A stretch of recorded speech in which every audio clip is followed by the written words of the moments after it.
Hello, this is Tracee Glab, Curator of Collections and Exhibitions at the Flint Institute of Arts, back to give you part or act 3 of my presentation on the Rinaldo and Armida Tapestries in the Viola E. Bray Renaissance Gallery.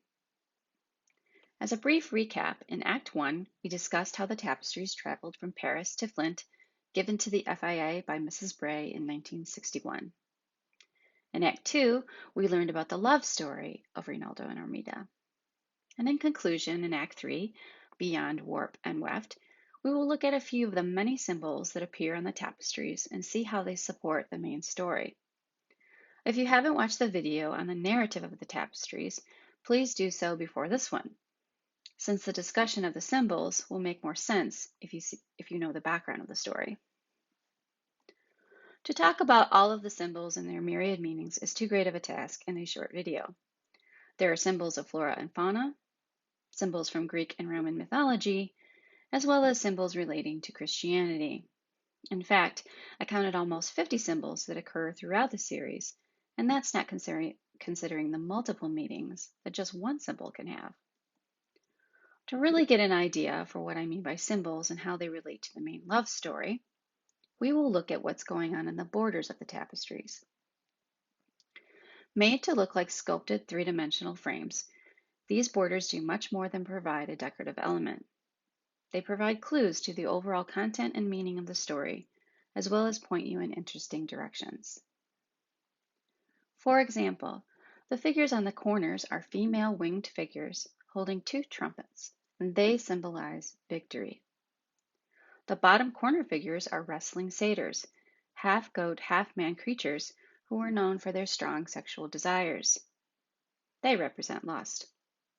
Putting the two together, the victorious figures in the upper corners are positioned above the wrestling satyr figures, which shows that eventually the higher purpose, in this case loyalty of the Christian knight Rinaldo to his kinsman and God, will win out over any selfish desires that he might have had for his sworn enemy, Armida.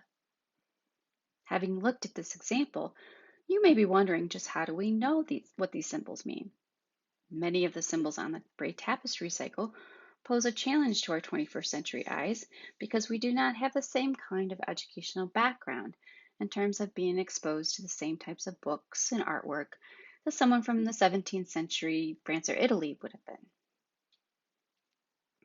The symbols I will focus on in this talk have their origin in ancient Greece and Rome, but were appropriated for a Christian audience. In art history, especially during the Renaissance and Baroque periods of the 15th through 17th centuries, symbols became an important way to communicate meaning to those in the know. For example, the female figures with wings on the tapestries could be derived from Nike, the Greek goddess of victory, as seen here in a famous 2nd century BCE sculpture at the Louvre in Paris.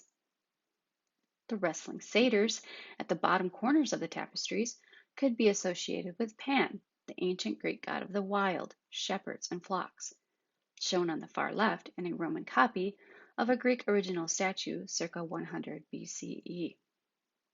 Other symbols in the borders are also associated with Greek and Roman gods.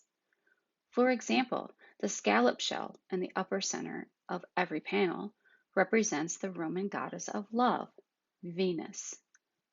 According to her myth, Venus was born in the ocean and rode to shore on a scallop shell. So both scallop shells and pearls became her symbol or attribute. The scallop shell was also meaningful for Christians in its association with pilgrimage, particularly pilgrimage to Santiago de Compostela in Spain, a holy site associated with St. James. Clergy would give pilgrims a scallop shell upon their arrival to the site. They would then wear the shell as a badge, alerting others to their completed pilgrimage, such as you see here in these two examples. The secondary meaning is significant given the overall story of how the Crusaders were trying to conquer the Holy Land. Many scholars believe the prime force of the Crusades were to make the land safe for pilgrims' travel, at least initially. Another example of a symbol on the tapestries having more than one meaning are the palm branches held by the putti. According to symbol books of the time period, the palms illustrate worldly love, as between humans who in a combat d'amour annoy each other by fighting over a palm branch. Palms were also offered to winners as emblems of victory and carried in triumph, as seen on this gold coin. Palm branches were also associated with Christian art, with martyrs shown holding palm leaves, such as this painting showing St. Lucy holding a palm branch in one hand. In her other hand, she holds a stem with eyes, as according to medieval accounts, her eyes were gouged out prior to her execution and martyrdom. A palm branch is also brought in by a puto on the last panel, where Armida is about to die, signifying her conversion to Christianity. Other figures and symbols in the borders reside in what are called cartouches, 2 each on the narrow panels and 4 each on the wider panels. Each of these cartouches depict allegorical figures, gods, goddesses, or muses, and all of them connect back to the story in some way. To look at just one of the panels, the first one of the story in which Armida is about to kill the sleeping Rinaldo, we first see Mars, the Roman god of war. Notice that this is recumbent Mars, with the elements of his warfare lying at his feet. Depictions of Mars in 16th century allegories of peace show him reclining like this, apparently asleep. Another interpretation is that this pose refers to his relationship with Venus, the goddess of love, which will relate to the overt narrative of the tapestries. In this panel, Rinaldo's pose, asleep and under a spell, is a mirror image to the figure in the cartouche below. The cartouche on the right shows Calliope, one of the 9 muses or daughters of Zeus and Mnemosyne. These muses were goddesses of creative inspiration in the arts.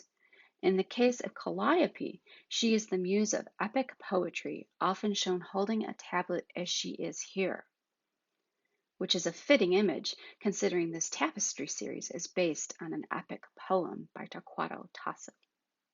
The cartouche on the left shows the allegorical figure of Justice, holding her scales and sword. Justice is one of the 4 cardinal virtues. The sword is the emblem of her power, and scales show her impartiality. Notice she is not blindfolded in this depiction, as in the Renaissance, a blindfolded figure of justice often meant absence of judgment.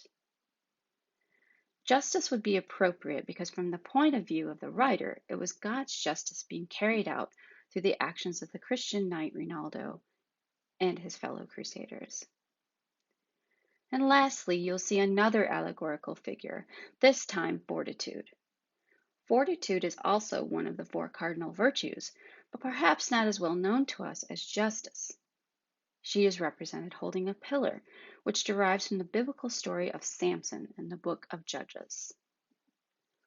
This story tells of Samson, the Israelite leader whose strength lay in his hair.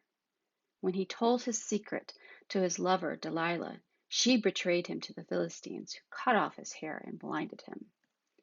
When his hair started to grow back, he pulled down the pillars of a house with his bare hands, destroying himself and a large gathering of Philistines. This figure of fortitude is depicted 4 times on the tapestries, each time shown in the uppermost cartouche, equating the figures of victories in the corner with fortitude, as if to show the only path to victory is through strength of heart and character, based on the self-sacrifice, as in the example of Samson. And to underline the popularity or prevalence of these symbols during this period, she is also depicted on a 17th century chest in the Bray Renaissance Gallery.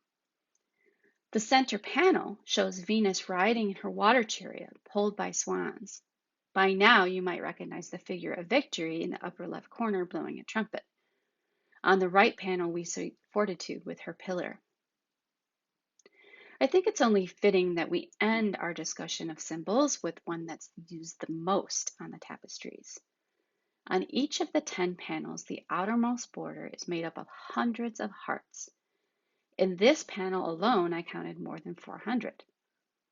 Where does the heart shape come from? And why does it mean love, especially romantic love? This question is not as easy to answer as you might think. Scholars have traced it back to the end of the Middle Ages, but its appearance as a shape can be seen earlier. Theories abound, but some have connected the shape to the psyllium plant used in ancient times as an herbal contraceptive. Others suggest that its shape relates to the female body. By the 1630s, when these tapestries were made, the heart shape was used often in art to represent love, both romantic and spiritual, as shown in this manuscript page of a man depositing his heart into the marguerite flower, symbolizing his mistress, Marguerite.